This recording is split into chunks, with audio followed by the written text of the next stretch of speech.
Je pense que le public est indifférent au discours. Il y a certains qui pensent qu'il faut démarrer bien, finir bien et tout échouer. Alors qu'on est dans un monde qui évolue. Les gens sont devenus plus exigeants. Les, les gens sont devenus plus regardants et ils écoutent bien ce qu'on dit pour savoir celui qui parle. Est-ce qu'il a du crédit? Est-ce qu'il est pertinent? Est-ce que. Donc, et pour pouvoir convaincre que tu mérites d'être écouté, pour pouvoir convaincre que cette posture que tu as aujourd'hui, d'avoir l'opportunité de partager une communication, ça veut dire que c'est quelque chose que vraiment que tu mérites ça parce que tu as travaillé ton contenu.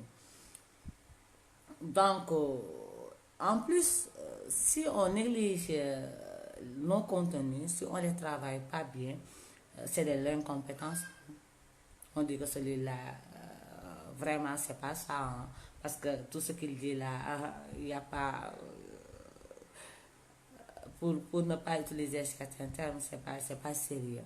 Donc, il faut savoir que si on ne maîtrise pas notre sujet, on devient incompétent. Parce que on ne pourra pas réussir ce dont on a été sage. Ça veut dire que de faire une communication sur un sujet tel ou un autre sujet. Euh, Ça veut dire que aussi nous ne sommes pas aptes à traiter les informations qui sont à notre portée, que nous ne sommes pas aptes à pouvoir faire le tri, hein, de recouper les informations que nous avons pour savoir ce qui est et ce qui n'est pas. Donc tout ça aussi c'est important. Souvent, il y a des gens, c'est pas, ils n'ont pas un problème par rapport au contenu.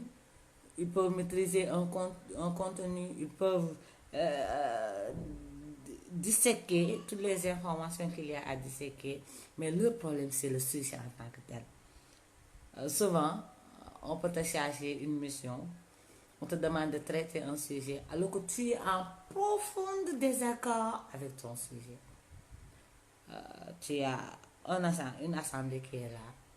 On te demande de traiter un sujet que tout le monde attend et on attend que tu fasses une intervention sur ça, mais ce sujet-là, tu ne le sens pas parce que tu es en désaccord avec ce sujet-là.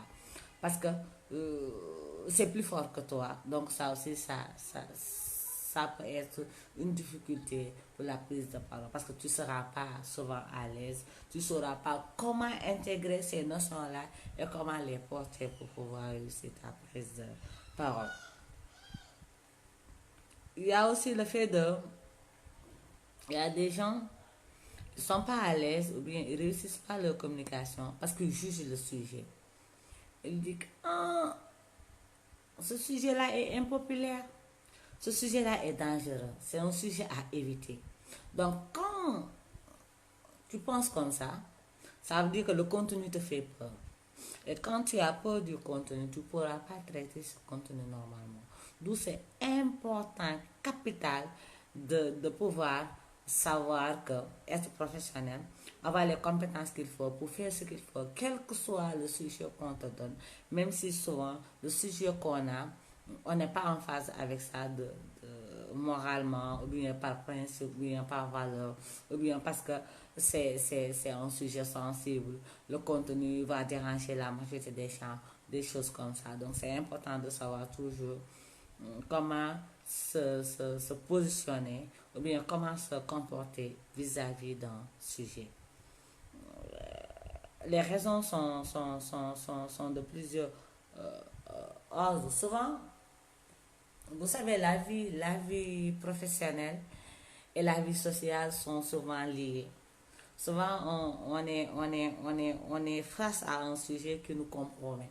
Ça veut dire que tu as crié partout, tu as défendu des thèses partout, tout le monde te connaît et même tu t'identifies à un type d'idéologie.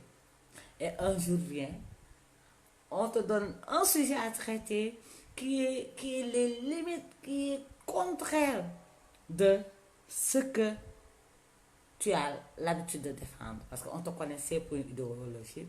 Aujourd'hui, tu dois défendre l'opposé ou bien le contraire de tout ce que tu crois, tout ce que tu as l'habitude de développer, de crier partout et là. Souvent, les gens qui doivent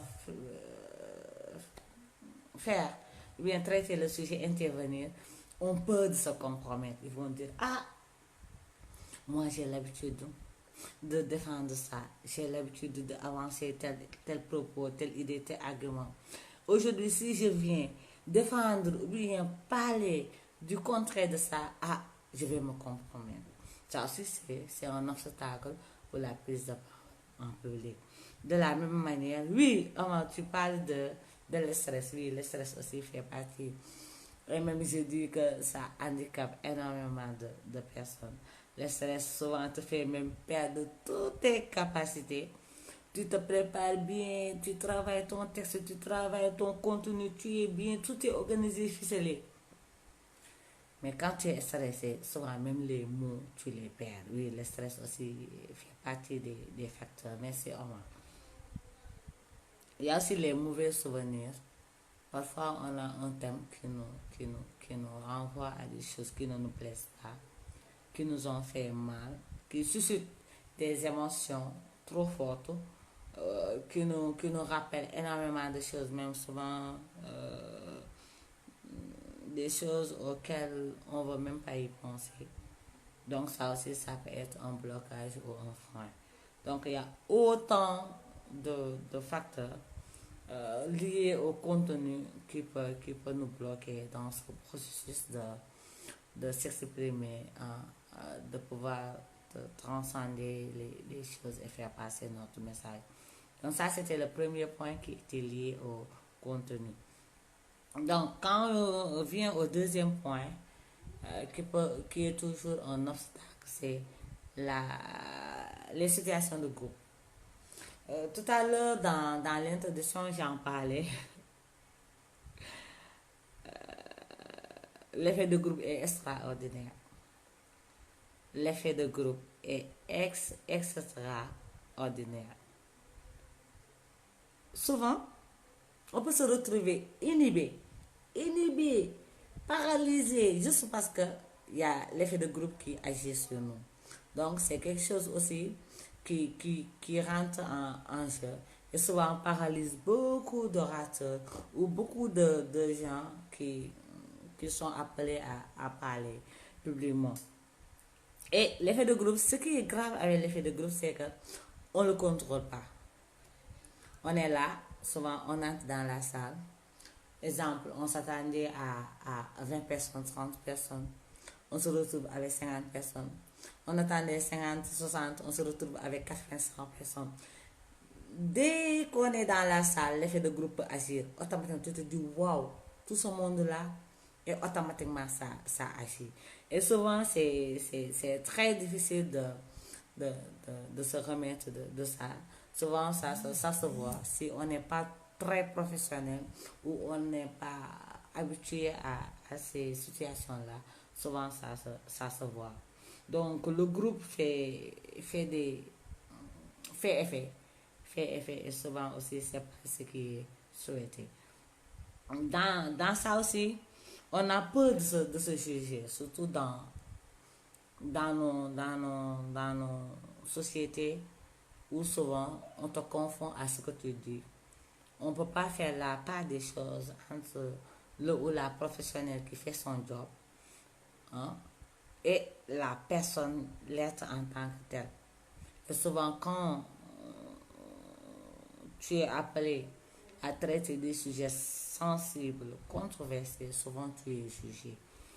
Alors que c'est le sujet qui pose problème, mais pas la personne qui est appelée à faire cette expression-là, cet exercice d'expression orale. Donc, ce n'est pas toujours sûr de son public.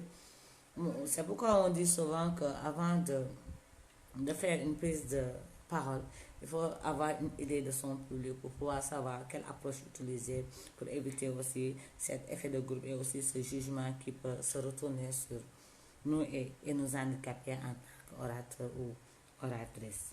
Il y a aussi beaucoup de facteurs qui bloquent, hein, plus particulièrement le fait d'éprouver de l'antipathie pour certains. Souvent, on ne fait pas très attention sur ces choses-là qui sont à atteindre. Excusez-moi. Souvent, on est là, on est en face d'un public et il y a les sentiments d'antipathie qui peuvent aussi émaner. Ça, c'est souvent personnel. Il faut savoir aussi dompter ses émotions et ses sentiments. Il y a aussi les foules, les brouhaha. Souvent, on est dans une salle où tu es en train de faire ta communication, les gens parlent à toi à travers tout ça aussi. Si on n'a pas les astuces qu'il faut et les techniques qu'il faut, on peut aussi avoir beaucoup de difficultés. Donc l'effet de groupe et les situations de groupe posent aussi beaucoup de problèmes à certains. Il faut savoir les étudier, savoir quels